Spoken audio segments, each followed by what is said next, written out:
भारत के पश्चिमी सीमा से सटे राज्यों में आज फिर गूंजेगा युद्ध का सायरन। 4 राज्य और 2 केंद्र शासित प्रदेश में आज शाम ऑपरेशन शील्ड के तहत होगी मॉक ड्रिल। जम्मू कश्मीर, पंजाब, हरियाणा, राजस्थान, गुजरात और चंडीगढ़ में शाम 8 बजे से की जाएगी मॉक ड्रिल। सायरन बजते ही सभी लाइट्स बंद हो जाएंगी। युद्ध के दौरान बचाव की तैयारियों को परखा जाएगा। जम्मू में एसडीआरएफ के जवानों ने मॉक ड्रिल की, राहत और बचाव कार्यों का अभ्यास किया। आगरा में ताजमहल पर हुई मॉक ड्रिल। खतरा भाप एक्टिव हुआ, एंटी ड्रोन सिस्टम ड्रोन को मार गिराया। प्रधानमंत्री मोदी आज लोकमाता अहिल्याबाई होलकर की 300वीं जयंती के मौके पर करेंगे भोपाल का दौरा। जम्बूरी मैदान में महिला सशक्तिकरण महासम्मेलन में करेंगे शिरकत।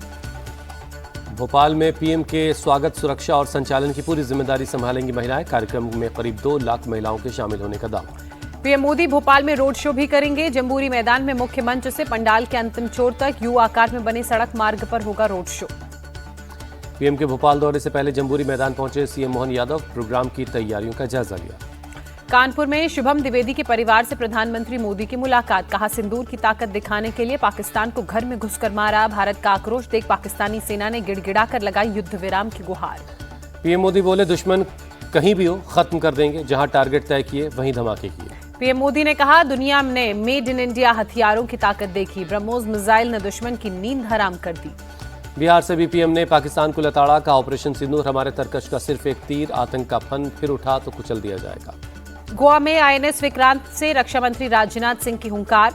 कहा, पाकिस्तान ने अब की बार गुस्ताखी की तो ओपनिंग नेवी से होगी। इस बार संभलने का मौका भी नहीं मिलेगा। राजनाथ सिंह ने कहा, आतंक के खिलाफ एक्शन से भारत को कोई रोक नहीं सकता। हम हर तरह का ऑपरेशन चलाने के लिए स्वतंत्र हैं। आम आदमी पार्टी के सांसद राघव चड्ढा ने लंदन से पाकिस्तान को चेतावनी देते हुए कहा, अगर अब आतंकवादी हमला होगा तो पाकिस्तान में घुसकर हमला करना अपवाद नहीं बल्कि नियम होगा। राघव चड्ढा ने कहा, आतंकवाद के मुद्दे पर 140 करोड़ भारतीयों की एक राय है। खून और पानी एक साथ नहीं बह सकता। अब पाकिस्तान को मुंहतोड़ जवाब मिलेगा। इथोपिया की राजधानी अदिस अबाबा में सुप्रिया सुले ने नेतृत्व वाले डेलीगेशन ने पूर्व पीएम हैलेमारियम डेसालेगन से मुलाकात की। आतंकवाद, पाकिस्तान और ऑपरेशन सिंदूर पर भारत का पक्ष रखा। इथोपिया के पूर्व पीएम हैलेमारियम ने आतंकवाद पर भारत के रुख का समर्थन किया। कहा, आतंकवाद तब और भी खतरनाक हो जाता है जब वो राज्य प्रायोजित होता है। सुप्रिया सुले ने बताया, आतंकवाद पर भारत की जीरो टॉलरेंस की नीति पूरी दुनिया में समर्थन उसे मिल रहा है। भारत ने साफ कर दिया है कि दुनिया में कहीं भी आतंकवाद को सहन नहीं करेगा भारत। अनुराग ठाकुर ने कहा, इथोपिया में भारत की तरह आतंकवाद को झेला है और अब वो आतंकवाद के खिलाफ वैश्विक लड़ाई में भारत के साथ है। डेनमार्क के कोपेनहेगन में भारतीय समुदाय के बीच भारतीय डेलीगेशन पहुंचा। रविशंकर प्रसाद ने कहा, हम पाकिस्तान के लोगों से नफरत नहीं करते। वे अच्छे लोग हैं और पाकिस्तानी जनरलों से तंग हैं। रविशंकर प्रसाद ने पीओके और बलूचिस्तान का जिक्र करते हुए कहा कि वो भारत में शामिल होने के लिए रो रहे हैं। जिन्ना ने बनाया पाकिस्तान, लेकिन वो बन गई जनरल की दुकान। कोपेनहेगन में शिवसेना यूबीटी सांसद प्रियंका चतुर्वेदी का बयान। मैं उसी शिवसेना से हूं जिसने पाकिस्तान को भारत में क्रिकेट मैच खेलने की अनुमति न देने के लिए क्रिकेट पिच खोद दी थी। प्रियंका चतुर्वेदी ने कहा, मैं उसी प्रतिबद्धता के साथ सभी राजनीतिक दलों से आए डेलीगेशन का हिस्सा हूं। सिएरा लियोन में श्रीकांत शिंदे के नेतृत्व वाले डेलीगेशन ने उपराष्ट्रपति मोहम्मद जुल्देह से मुलाकात की। ऑपरेशन सिंदूर पर भारत के पक्ष की जानकारी दी। अमेरिकी राष्ट्रपति डोनाल्ड ट्रंप ने एक बार फिर भारत और पाकिस्तान के बीच जंग रुकवाने का क्रेडिट लिया। कहा, हमने भारत और पाकिस्तान को लड़ने से रोका। मेरा मानना है कि ये परमाणु आपदा में बदल सकता था। राष्ट्रपति ट्रंप ने ट्रेड के हवाले से जंग रुकवाने का दावा किया। कहा, हम उनके साथ व्यापार नहीं कर सकते जो एक दूसरे पर गोलीबारी करते हैं और संभावित रूप से परमाणु हथियारों का उपयोग कर रहे हैं। ऑपरेशन सिंदूर के दौरान पाकिस्तान की मदद करने वाले तुर्की को भारत ने दिया बड़ा झटका। इंडिगो के पास मौजूद टर्किश एयरलाइंस के बोइंग की लीज सिर्फ 3 महीने बढ़ाई गई। डीजीसीए ने इंडिगो एयरलाइंस को 2 टूक शब्दों में कहा, 31 अगस्त के बाद टर्किश एयरलाइंस के बोइंग्स की लीज का नहीं होगा एक्सटेंशन। लीज कॉन्ट्रैक्ट को टर्मिनेट करना होगा। जम्मू कश्मीर के पुंछ में पाकिस्तानी गोलीबारी के पीड़ितों से मिले गृहमंत्री अमित शाह। गुरुद्वारे में पहुंचकर माथा टेका। कहा, पुंछ के लिए जल्द आर्थिक पैकेज का ऐलान होगा।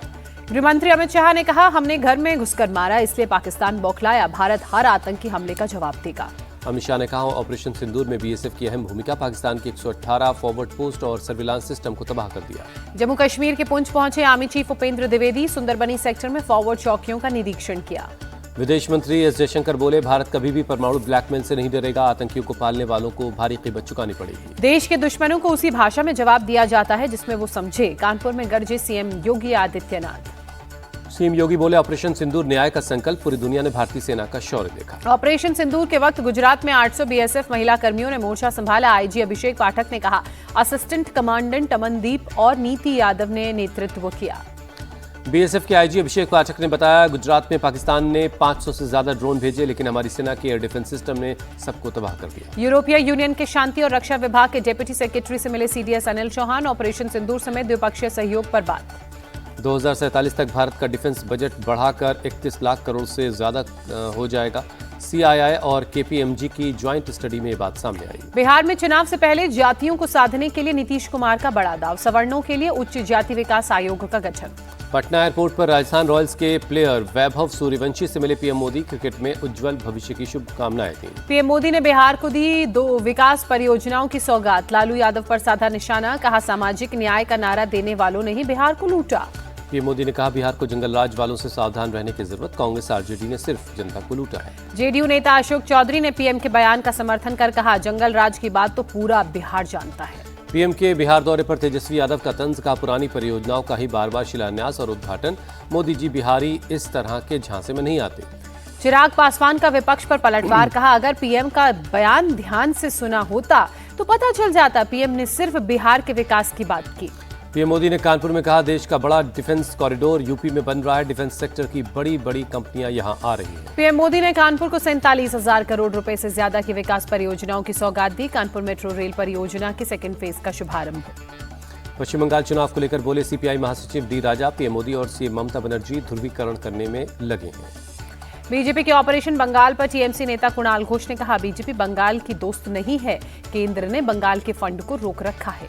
बंगाल बीजेपी अध्यक्ष सुकांत मजूमदार का बयान, का ऑपरेशन सिंदूर सेना का एजेंडा था, ऑपरेशन बंगाल बीजेपी का एजेंडा। सुकांत मजूमदार का बंगाल सरकार पर निशाना, कहा ममता बनर्जी ने कोलकाता को पीओके बना दिया, हमें इससे छुटकारा चाहिए। बीजेपी नेता शुभेंदु अधिकारी की चुनाव आयोग से अपील, बंगाल चुनाव को दूसरे राज्यों के साथ चुनाव न करवाएं। असम नेताओं से मिले मल्लिकार्जुन खड़गे और राहुल गांधी, चुनाव की रणनीति को लेकर चर्चा। गौरव गोगोई ने असम सरकार के फैसले की निंदा की, कहा लोगों को बंदूक नहीं बुनियादी सुविधाएं चाहिए। एआईएमआईएम नेता अकबरुद्दीन ओवैसी ने वक्फ कानून को बताया काला कानून, कहा अगर हमें बीफ के नाम पर नोचा गया तो हम लड़ेंगे। अकबरुद्दीन ओवैसी ने कहा, मुसलमान मुल्क का वफादार था और रहेगा, हमेशा मुल्क की हिफाजत करेगा, लेकिन हम अपने हक की लड़ाई जरूर लड़ेंगे। उत्तराखंड के बहुचर्चित अंकिता भंडारी मर्डर केस में निचली अदालत के फैसले को हाईकोर्ट में चुनौती देगा अंकिता का परिवार, मौत की सजा की करेगा appeal. Ankita Bhandari murder case में निचली अदालत ने तीनों दोषी पुलकित आर्या, सौरभ भास्कर और अंकित गुप्ता को सुनाई उम्र कैद। पुलकित पर 72,000 और बाकी दोनों दोषियों पर 62,000 का जुर्माना लगाया। सितंबर 2022 में अंकिता भंडारी की हुई थी हत्या। पुलकित आर्य ने दोस्तों के साथ मिलकर मर्डर किया था। रिजॉर्ट में रिसेप्शनिस्ट का काम करती थी अंकिता। अंकिता भंडारी केस में कोर्ट के फैसले पर बोले सीएम धामी, उत्तराखंड में कोई कितना भी बड़ा हो वो कानून से बच नहीं सकता। भ्रष्टाचार के आरोप में ईडी के डिप्टी डायरेक्टर चिंतन रघुवंशी अरेस्ट। भुवनेश्वर में सीबीआई ने 20 लाख रुपए की रिश्वत लेते रंगे हाथों पकड़ा। दिल्ली में फिलहाल नहीं चलेगा यूपी सरकार का बुलडोजर। हाईकोर्ट ने ओखला में 115 संपत्तियों पर एक्शन पर रोक लगा दी। नीट पीजी परीक्षा को लेकर सुप्रीम कोर्ट का बड़ा आदेश। 15 जून को एक ही शिफ्ट में होगी परीक्षा। एआई मेक इन इंडिया कार्यक्रम में अश्विनी वैष्णव ने कहा, एआई मिशन के कारण प्रतिभाशाली इंजीनियर्स भारत लौट रहे हैं। एक्टर कमल हसन ने सीएम एमके स्टालिन से मुलाकात की। कई अहम मुद्दों पर चर्चा। कन्नड़ तमिल से पैदा हुई है। अपने इस बयान पर एक्टर कमल हासन ने माफी मांगने से किया इनकार, कहा कर्नाटक के लिए मेरा प्यार सच्चा है। गाजियाबाद में पुलिस की बदमाशों से मुठभेड़, जवाबी कार्रवाई में बदमाश के पैर में गोली लगी। घायल बदमाश को अस्पताल में भर्ती कराया गया। पुलिस पूछताछ में जुटी। दिल्ली पुलिस ने 30 अवैध बांग्लादेशियों को पकड़ा, कई सालों से दिल्ली में रह रहे थे। दिल्ली के सरोजनी नगर में महिला की बेरहमी से पिटाई का वीडियो वायरल। 3 लोगों ने महिला से बेरहमी से उसे पीटा। पुलिस ने केस दर्ज कर जांच शुरू की। मुंबई एयरपोर्ट पर डीआरआई का एक्शन। घाना के एक नागरिक को 674 ग्राम कोकीन के साथ गिरफ्तार किया। उड़ीसा में विजिलेंस टीम का एक्शन। चीफ इंजीनियर बैकुंठ नाथ सारंगी के घर से करोड़ों का कैश बरामद। विजिलेंस टीम को देखकर घबरा गया इंजीनियर, खिड़की से फेंकने लगा 5 पर 100 की गड्डियां। आंध्र प्रदेश के विजयवाड़ा में बीती रात भारी बारिश। कई इलाकों में जलभराव से बिगड़े हालात। जलभराव की वजह से सड़क के किनारे दुकानों में पानी घुस गया, गली मोहल्लों में भी भरा पानी। विशाखापत्तनम में भी बीती शाम हुई भारी बारिश, आम जनजीवन प्रभावित। केरल के कन्नूर में भारी बारिश की वजह से कई इलाकों में लोग घरों में फंस गए। दमकल विभाग की टीम ने सुरक्षित जगहों तक पहुंचा। कुल्लू में बारिश के साथ गिरे ओले, तापमान में गिरावट से बढ़ी ठंडक।